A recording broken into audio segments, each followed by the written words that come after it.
چلتے ہیں، آپ کو یہ بڑی تفصیل کے ساتھ یہ بحث ہے اور یہ آپ نے ذرا سمجھنی ہے، خاص طور پر جو نوجوان ہیں۔ توحید باری تعالیٰ یہ ایک بڑا اہم موضوع ہے، بحیثیت مومن مسلمان ہمیں یہ اس دور میں بڑی ضرورت ہے اس کی کہ ہم اس کو سمجھنے کی کوشش کریں۔ اس کی وجہ کیا ہے؟ ایک تو یہ ہے کہ ہم مسلمان ہیں اور ہمیں اللہ رب العزت کی بارگاہ کے لحاظ سے جو عقائد ہیں وہ واضح ہونے چاہیے، ایک تو یہ ہے۔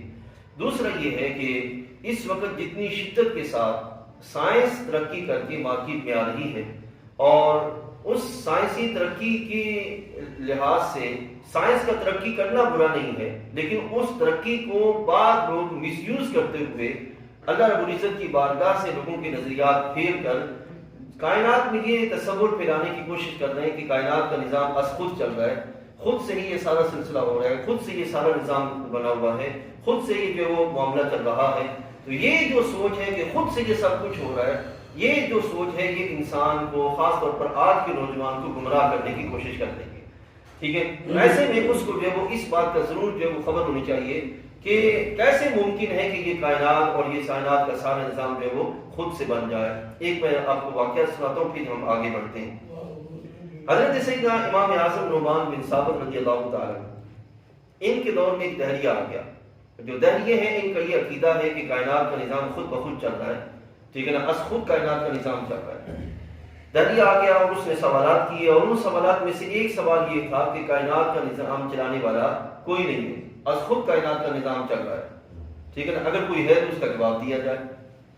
سارے علماء سے سوالات ہوئے، خیر بتایا گیا کہ کوفہ میں ایک شخصیت موجود ہے عالم دین، ان کو بلایا جائے، وہ اس کا جواب دے سکتے ہیں، اور وہ تھے حضرت امام اعظم نعمان بن ثابت رضی اللہ تعالیٰ عنہ۔ وقت مقررہ سے آپ کچھ تاخیر میں تشریف لائے، جب آپ تاخیر سے پہنچے تو اس نے آپ سے سوال کیا کہ جب وقت مقرر تھا تو آپ تاخیر سے کیوں تشریف لائے؟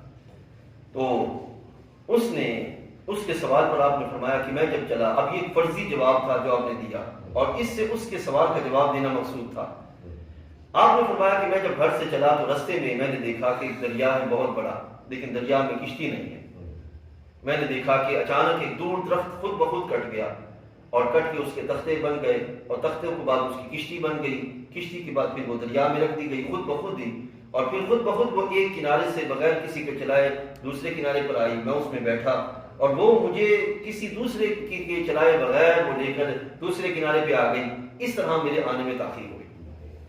اب اس کے ذہن میں فوراً بات کھٹکی کہ یہ کیسے ممکن ہے کہ کشتی خود بخود بن جائے؟ اس نے کہا کہ یہ کیسے ممکن ہے کشتی خود بخود بن جائے؟ اس کے درخت کٹے، تختے بنے، کشتی بنے، پھر بندہ کے چلائے بغیر وہ چلے بھی اور پھر آ جائے۔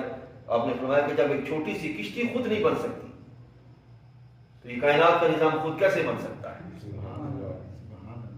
سمجھا گیا؟ آپ کوئی بھی ہے، اب چھوٹا سا موبائل ہے، یہ اسپیکر چل رہا ہے، یہ اس وقت جو لائٹ آن ہے، اگر آپ وہاں پہ بٹن بند ہو، کوئی لائٹ آن نہ کرے تو کیسے بھی وہ چل سکتی؟ اسی طرح موبائل ہے، کوئی اس کو آپریٹ نہ کرے تو کیسے چل سکتا ہے؟ عجیب ان کی عقل ہے کہ یہ کائنات کی ہر شے کے بارے میں یہ کہیں کہ ہاں کوئی نہ کوئی اس کا بنانے والا ہے، لیکن جب کائنات کی باری آئے گی تو کہیں گے کہ کوئی بنانے والا نہیں ہے۔ یہ اس کی یہ ایک سائیکی ہے، یہ ایک نفسیات ہیں جو کہ خاص طور پر ایسے لوگوں کے درمیان پھیلائے جاتے ہیں جو کہ نفسیاتی طور پر کمزور ہوتے ہیں، ایمانی طور پر جن کی طبیعت میں کمزوری ہوتی ہے وہ اس چکر میں آتے ہیں۔ اب میں آپ کو لیے چلتا ہوں قرآن مجید کے اندر چند ایک مثالیں رکھتا ہوں۔ قرآن مجید میں اللہ تعالیٰ جل وعلا نے اپنے ہونے کے دلائل بیان فرمائے۔ اللہ تعالیٰ کا قرآن مجید میں انداز انتہائی سادہ ہے کہ عام سے عام بندہ بھی سمجھ جائے، لیکن اتنا پیچیدہ ہے کہ اگر سائنٹسٹ وہاں پہ تحقیق کی راہ پہ چلے تو سر جو ہے وہ پٹھے بغیر نہ رہ سکے کہ کون ہے جو اتنے پیچیدہ نظام کو بنانے والا ہے۔ ٹھیک ہے جی، اب دیکھیے اللہ تعالیٰ جل وعلا ارشاد فرماتا ہے کہ پہلے تذکرہ ہوا خلق السماوات والارض، زمین و آسمان کا، پھر خلق الانسان من نطفۃ فاذا هو خصیم مبین، فرمایا اس نے آدمی کو ایک نتری بوند سے بنایا تو جبھی یہ کھلا جھگڑالو ہے، انسان کی کیفیت بیان فرمائی۔ پھر اب اللہ فرماتا ہے والانعام خلقها لها لكم فيها دفء ومنافع ومنها تأكلون، چوپائے پیدا کیے، ان میں تمہارے لیے گرم لباس اور فائدے ہیں اور ان میں سے تم کھاتے ہو۔ اب یہ چوپائے ٹھیک ہے، جو جانور پیدا کیے جن کو چھپائے.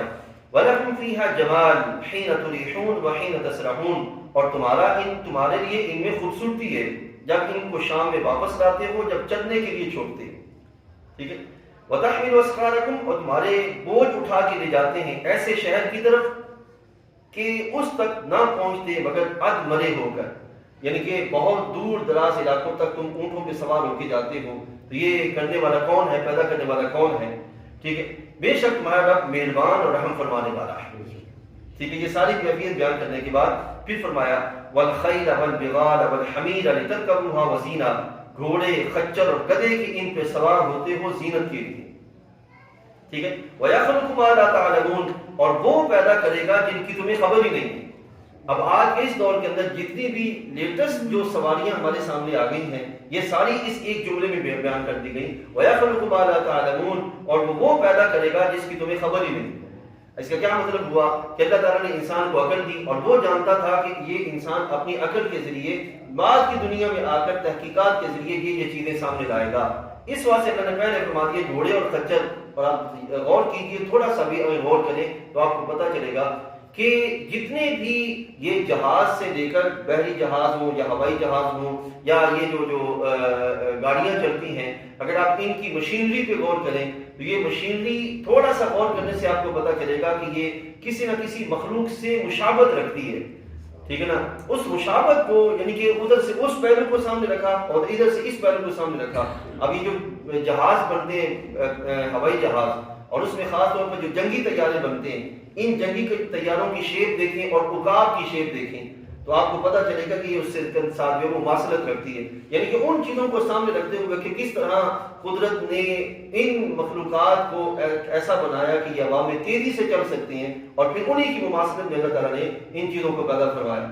ٹھیک ہے. تو آج بھی یعنی کہ یہ اللہ تعالیٰ کی محتاج ہیں، اللہ تعالیٰ کی مخلوق کی.